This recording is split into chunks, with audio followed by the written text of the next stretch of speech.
ಸೀದಾ ಕೆಳಗಡೆ ಬಂದಿದೆ ಫ್ಲೈಟ್, ಅದಾದ್ಮೇಲೆ ಕ್ರ್ಯಾಶ್ ಆಗಿದೆ. ಆ ದೃಶ್ಯಾವಳಿ ನೋಡಿ, ಸಾಕಷ್ಟು ಜನ ಅದನ್ನ ರೆಕಾರ್ಡ್ ಮಾಡ್ಕೊಂಡಿದ್ದಾರೆ. CCTVಗಳಿರ್ತಾವಲ್ಲ ಅದ್ರಲ್ಲಿ ರೆಕಾರ್ಡ್ ಆಗಿದೆ. ಅದು ಬೀಳ್ತಿದ್ದ ಹಾಗೆ ಬೆಂಕಿ ನೋಡಿ, ಈಗ ಬರೋದು ನೋಡಿ, ನೋಡಿ ಆ ಬೆಂಕಿಗಳನ್ನು, ಬೆಂಕಿ ಯಾವ ರೀತಿಯಾಗಿ ಬಂದಿದೆ ಗಮನಿಸ್ಬೋದು.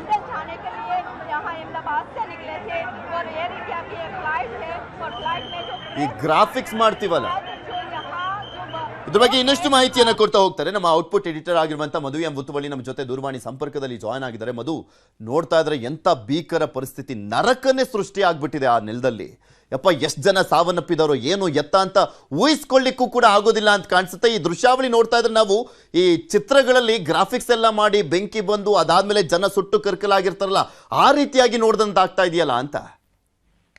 ಪೃಥ್ವಿ, ಈ ದೃಶ್ಯಾವಳಿಗಳನ್ನು ನೋಡ್ತಾ ಇದ್ದಾರೆ. ಈ ಘಟನಾ ಸ್ಥಳದಲ್ಲಿ ಎಲ್ಲೆಲ್ಲೂ ಕೂಡ ಹಾಹಾಕಾರ. ಯಾವ ರೀತಿ ಅಂದ್ರೆ ಈಗ ನೋಡಿ, 125ರಿಂದ 128 ಜನ, ಬಹುತೇಕ ಅಷ್ಟು ಜನ ಸಾವನ್ನಪ್ಪಿದ್ದಾರೆ ಅನ್ನುವಂತ ಪ್ರಾಥಮಿಕ ಮಾಹಿತಿಗಳು, ಸಾಧ್ಯತೆಗಳನ್ನ ಅಲ್ಲಿ ಏನು ಅಲ್ಲಿನ ಸ್ಥಳದಲ್ಲಿ ರಕ್ಷಣಾ ಕಾರ್ಯದಲ್ಲಿ ತೊಡಗಿರುವಂತ ಸಿಬ್ಬಂದಿಗಳೇ ಕನ್ಫರ್ಮ್ ಮಾಡ್ತಾ ಇದ್ದಾರೆ. ಒಟ್ಟು 242 ಜನ ಇದ್ದಂತ ಒಂದು ಏನು ಈ ವಿಮಾನ ಟೇಕ್ ಆಫ್ ಆದ ಕೆಲವೇ ಕ್ಷಣಗಳಲ್ಲಿ ತಾಂತ್ರಿಕ ದೋಷ ಕಾಣಿಸ್ಕೊಳ್ತು ಮತ್ತು ಫ್ಯೂಯಲ್ ಟ್ಯಾಂಕ್ ಅಲ್ಲಿ ಏನು ಅಗ್ನಿ ಕಾಣಿಸ್ಕೊಂಡಂತ ಸಂದರ್ಭದಲ್ಲಿ ಬೆಂಕಿ ತತ್ಕ್ಷಣದಲ್ಲಿ ಮೇಡೆ ಕಾಲ್ ಏನು ಏರ್ ಟ್ರಾಫಿಕ್ ಕಂಟ್ರೋಲ್ಗೆ ಒಂದು ತುರ್ತು ಕರೆಯನ್ನ ಮಾಡ್ತಾರೆ ಅಲ್ಲಿನ ಕ್ಯಾಪ್ಟನ್ ಸುಮಿತ್. ಅದಾದ ಕೆಲವೇ ಕ್ಷಣಗಳಲ್ಲಿ ಕರೆ ಮಾಡ್ತಿದ್ದಂಗೆನೆ ಅದು ಡಿಸ್ಕನೆಕ್ಟ್ ಆಗ್ತಾರೆ ಮತ್ತು ಅವರ ಯಾವುದೇ ಒಂದು ಸಂಪರ್ಕಕ್ಕೆ ಸಿಗಲ್ಲ, ATC ಸಂಪರ್ಕಕ್ಕೆ ಸಿಗಲ್ಲ. ಸೊ ಕೆಲವೇ ಕ್ಷಣಗಳಲ್ಲಿ ಪತನ ಆಗಿರುವಂತದ್ದು. ಸೊ ಆ ಒಂದು ಪತನದ ತೀವ್ರತೆಯನ್ನು ನೋಡಿದಂತ ಸಂದರ್ಭದಲ್ಲಿ ಎಲ್ಲೆಲ್ಲೂ ಕೂಡ ಏನು ಹಾಹಾಕಾರ ಯಾಕೆ ಕಾಣಿಸ್ತದೆ, ಅಷ್ಟು ದೊಡ್ಡ ಮಟ್ಟದ ಒಂದು ಸಾವು ನೋವಾಗಿರುವಂತದ್ದು ಈ ದೃಶ್ಯಗಳ ಮೂಲಕವೇ ಕಾಣಿಸ್ತಾ ಇದೆ. ಅದು ಯಾವ ಕೆಲವೇ ಕ್ಷಣಗಳಲ್ಲಿ ಪತನ ಆಯಿತು. ಪತನ ಆದ ನಂತರ ಅದು ಮರ ಮತ್ತು ಮರದ ಮುಂದೆ ಇದ್ದಂತ ಒಂದು ಬಿಲ್ಡಿಂಗ್ ಎರಡಕ್ಕೂ ಕೂಡ ಡಿಕ್ಕಿ ಆಗಿರುವಂತದ್ದು. ಒಂದು ಕಡೆ ಏನು ವಿಮಾನದಲ್ಲಿದ್ದಂತ ಪ್ರಯಾಣಿಕರ ಸಾವು ಸಿಬ್ಬಂದಿಯ ಜೊತೆಗೆ, ಮತ್ತೊಂದು ಕಡೆ ವಸತಿ ಪ್ರದೇಶದಲ್ಲಿ ಮೇಘಾನಿ ವಸತಿ ಪ್ರದೇಶ ಎಂಬಿದೆ. ಆ ಒಂದು ವಸತಿ ಪ್ರದೇಶದಲ್ಲಿ ಆಗಿರೋದ್ರಿಂದ ಅಲ್ಲಿನ ಸ್ಥಳೀಯರ ಒಂದು ಸಾವು ನೋವಿನ ಸಂಖ್ಯೆ ಇದು ಕೂಡ ಗೊತ್ತಾಗಬೇಕಾಗಿದೆ. ಆದ್ರೆ ಪ್ರಯಾಣಿಕರಲ್ಲಿದ್ದಂತ ಒಂದು 242 ಜನರ ಟೋಟಲ್ ಏನು ಆ ಒಂದು ಪ್ರಯಾಣಿಕರ ಸಂಖ್ಯೆ ಇತ್ತು ವಿತ್ ಕ್ರೂ ಮೆಂಬರ್. ಅದರಲ್ಲಿ ಬಹುತೇಕ 125ಕ್ಕೂ ಹೆಚ್ಚು ಜನ ಸಾವನ್ನಪ್ಪಿದ್ದಾರೆ ಅನ್ನುವಂಥದ್ದು ಪ್ರಾಥಮಿಕ ಮಾಹಿತಿಯಲ್ಲೇ ಗೊತ್ತಾಗ್ತಾ ಇದೆ. ಅದರ ಹೊರತಾಗಿ ಅಲ್ಲಿನ ಒಂದು ಅಹಮದಾಬಾದ್ನ ಒಂದು ಸರ್ಕಾರಿ ಆಸ್ಪತ್ರೆಗಳಿಗೆ ಒಂದು 20 ಜನರನ್ನ ತುರ್ತಾಗಿ ದಾಖಲು ಮಾಡಲಾಗಿದೆ. 90 ಸಿಬ್ಬಂದಿ ಇರುವಂತಹ NDRF ತಂಡ ಈಗಾಗಲೇ ಅಲ್ಲಿ ರಕ್ಷಣಾ ಕಾರ್ಯಕ್ಕೆ ಇಳಿದಿರುವಂತದ್ದು. ಬಹುತೇಕ ಮುಕ್ಕಾಲು ಗಂಟೆಯಿಂದ ರಕ್ಷಣಾ ಕಾರ್ಯ ನಡೀತಾ ಇದೆ.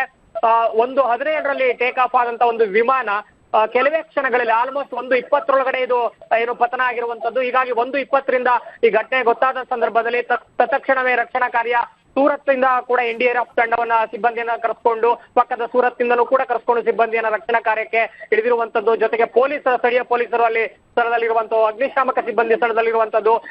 ಸಿವಿಲ್ ಏವಿಯೇಷನ್ ನಾಗರಿಕ ವಿಮಾನಯಾನ ಸಚಿವರಾದಂತಹ ನಾಯ್ಡು ಅವರು ಈಗಾಗಲೇ ಸ್ಥಳಕ್ಕೆ ಬರ್ತಾ ಇದ್ದಾರೆ, ದೆಹಲಿಯಿಂದ ಹೊರಟಿದ್ದಾರೆ ಅನ್ನುವಂಥದ್ದು. ಮತ್ತು CM ಈಗಾಗಲೇ ಸೂರತ್ ಅಲ್ಲಿದ್ದಂತ CM ಅಲ್ಲಿಗೆ ಸ್ಥಳಕ್ಕೆ ದೌಡಾಯಿಸ್ತಾ ಇದ್ದಾರೆ. ಅಮಿತ್ ಶಾ ಕರೆ ಮಾಡಿ ಒಂದು ಏನು ಪರಿಸ್ಥಿತಿಯ ಒಂದು ಮಾಹಿತಿಯನ್ನ ಪಡ್ಕೊಂಡಿದ್ದಾರೆ. ಇಡೀ ದೇಶ ಆಘಾತಕ್ಕೊಳಗಾಗಿದೆ. ಸೊ ಬಹುತೇಕ ಎಲ್ಲಾ ರಾಜ್ಯ ಸರ್ಕಾರಗಳು ಬೇರೆ ಬೇರೆ, ವೆಸ್ಟ್ ಬೆಂಗಾಲಿಂದ ಮಮತಾ ಬ್ಯಾನರ್ಜಿ ಟ್ವೀಟ್ ಮಾಡಿರುವಂತದ್ದು. ಈಗ ಹಲವಾರು ರಾಜ್ಯ ಸರ್ಕಾರಗಳಿಂದ ಇದೊಂದು ಆಘಾತಕಾರಿ ದುರಂತ ಅಂತ ಈಗಾಗಲೇ ಪ್ರತಿಕ್ರಿಯೆಗಳನ್ನ ಕೊಡ್ತಾ ಇರುವಂತದ್ದು. ಮತ್ತು ಪ್ರಧಾನಿ ಕಾರ್ಯಾಲಯದಿಂದ ಮತ್ತು ಗೃಹ ಸಚಿವಾಲಯದಿಂದ ಎಲ್ಲಾ ಕಡೆಯಿಂದಲೂ ಕೂಡ ಮಾಹಿತಿಯನ್ನ ಕಲೆ ಹಾಕ್ತಾ ಇದ್ದಾರೆ. ಮತ್ತು ಯಾವ ರೀತಿ ಘಟನೆ ಆಯ್ತು ಅನ್ನುವಂಥದ್ದನ್ನ ಈಗಿಷ್ಟು ನೋಡ್ಬೇಕು. ಆದ್ರೆ ಟೇಕ್ ಆಫ್ ಆದ ಕೆಲವೇ ಕ್ಷಣಗಳಲ್ಲಿ ಏನು 1:17ರಲ್ಲಿ ಟೇಕ್ ಆಫ್ ಆಯ್ತಲ್ಲ, ಅದಾದ ಕೆಲವೇ ಕ್ಷಣಗಳಲ್ಲಿ ಪತನ ಆಗಿದೆಯಲ್ಲ, ಆ ಪ್ರದೇಶದಲ್ಲಿ ಏನೇನಿತ್ತು ಅನ್ನುವಂಥದ್ರ ಬಗ್ಗೆ, ಅಂದ್ರೆ ಈಗ ಎಷ್ಟು ಮನೆಗಳಿದ್ವು ಅಥವಾ ಅದೇನು ಅಪಾರ್ಟ್ಮೆಂಟಾ ಅಥವಾ ಹಾಸ್ಪಿಟ್ಲು ಕೂಡ ಇತ್ತು ಅಂತೆಲ್ಲ ಹೇಳಲಾಗ್ತಾ ಇದೆ. ಅದ್ರ ಬಗ್ಗೆ ಏನಾದ್ರು ಒಂದ್ ಸ್ವಲ್ಪ ಮಾಹಿತಿ ಸಿಗ್ತಾ ಇದೆಯಾ ಅದು? ಪೃಥ್ವಿ ನೋಡಿ, ಅದು ಅಹಮದಾಬಾದ್ ವಿಮಾನ ನಿಲ್ದಾಣದಿಂದ ಈ ಒಂದು ಮೇಘಾನಿ ವಸತಿ ಪ್ರದೇಶಕ್ಕೆ ಬೈ ರೋಡ್ 10 ಕಿಲೋಮೀಟರ್ ಬರುತ್ತೆ ಅಷ್ಟೇ. 10 ಕಿಲೋಮೀಟರ್ ಅಂದ್ರೆ ಅತ್ಯಂತ ಸಮೀಪದ ಒಂದು ಎಂಟೈರ್ ಏನು ಮೇಘಾನಿ ವಸತಿ ಪ್ರದೇಶವನ್ನ ನೋಡಿದ್ರೆ ಬರೀ 10 ಕಿಲೋಮೀಟರ್. ಆದ್ರೆ ಎಡ್ಜ್ ಅಲ್ಲಿ ಅದರ ಒಂದು ಏರಿಯಾ ಆಲ್ಮೋಸ್ಟ್ ಟೇಕ್ ಆಫ್ ಆದ ನಂತರವೇ ಬಿದ್ದಿದೆ.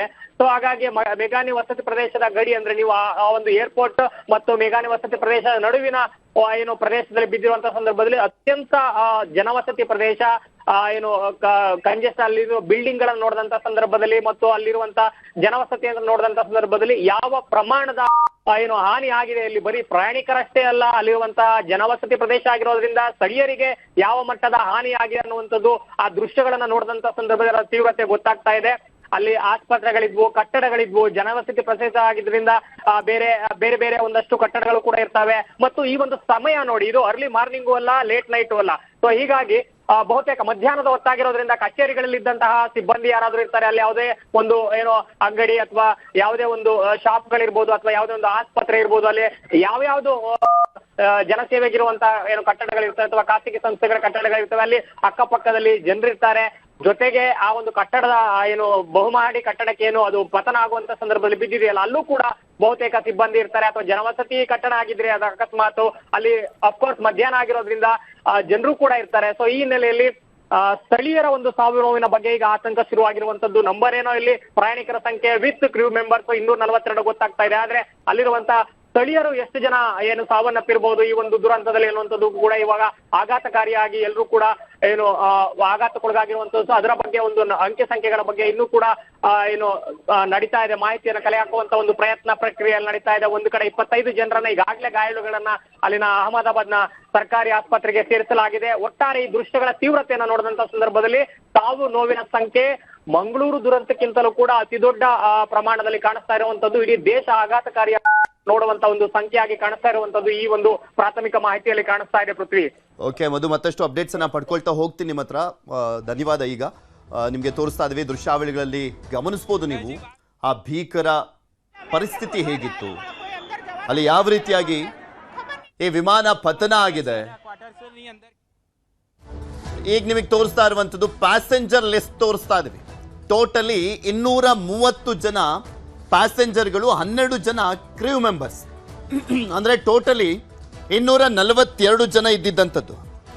242 ಜನ ಇದ್ದಿದ್ದಂಥ ಒಂದು ವಿಮಾನ ಪತನ ಆಗಿರೋದು. 242 ಜನ ಇದ್ದಿದ್ದಂಥ ವಿಮಾನ ಪತನ ಆಗಿರುವಂಥ ಪ್ರದೇಶವನ್ನ ಗಮನಿಸಬಹುದು ನೀವು. ನೋಡಿ, ಆ ಕಟ್ಟಡ ಎಲ್ಲ ಬೆಂಕಿ ಹೊತ್ಕೊಂಡು ಉರಿದು ಕರ್ಕಲಾಗೋಗಿದೆ. ಅದ್ರ ಒಳಗಡೆ ಎಷ್ಟೆಷ್ಟು ಜನ ಇದ್ರು, ಅದೇನು ಮನೆನೋ ಅಪಾರ್ಟ್ಮೆಂಟೋ ಆಫೀಸೋ ಗೊತ್ತಿಲ್ಲ.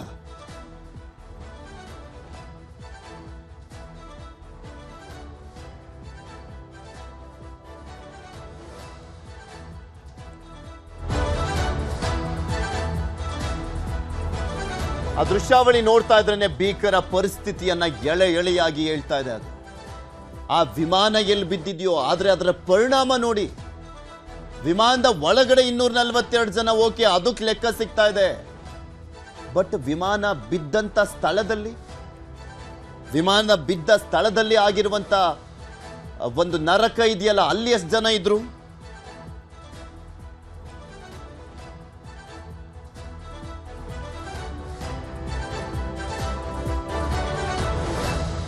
ರಕ್ಷಣಾ ಕಾರ್ಯಾಚರಣೆ ಭರದಿಂದ ಸಾಗ್ತಾ ಇದೆ. ಉಳಿಸುವಂತ ಪ್ರಯತ್ನವನ್ನ ಮಾಡಲಾಗ್ತಾ ಇದೆ. ಅಲ್ಲಿರುವಂತ ಸ್ಥಳೀಯರು ಕೂಡ ಕೈ ಜೋಡಿಸಿದ್ದಾರೆ. ಎಷ್ಟು ಸಾಧ್ಯನೋ ಅಷ್ಟರ ಮಟ್ಟಿಗೆ ಬೇಗ ಸ್ಪಂದಿಸುವಂತ ಕೆಲಸ ಮಾಡಲಾಗ್ತಾ ಇದೆ. ಆದರೆ ಕಟ್ಟಡದ ಒಳಗಡೆ ಏನೇನಾಗಿದೆಯೋ ಏನೋ ಗೊತ್ತಿಲ್ಲ. ಅಲ್ಲಿ ಬೆಂಕಿ ಹೊತ್ಕೊಂಡು ಉರಿದಂತ ಹಿನ್ನೆಲೆಯಲ್ಲಿ ರಕ್ಷಿಸುವಂಥದ್ದು ಕೂಡ ಅಷ್ಟು ಈಸಿ ಇಲ್ಲ. ಆಕ್ಸಿಜನ್ ಬೇಕಾಗತ್ತೆ. ನೋಡಿ, ಅಲ್ಲಿ ಆಕ್ಸಿಜನ್ ಎಲ್ಲ ತಗೊಂಡು ಹೋಗಿದ್ದಾರೆ.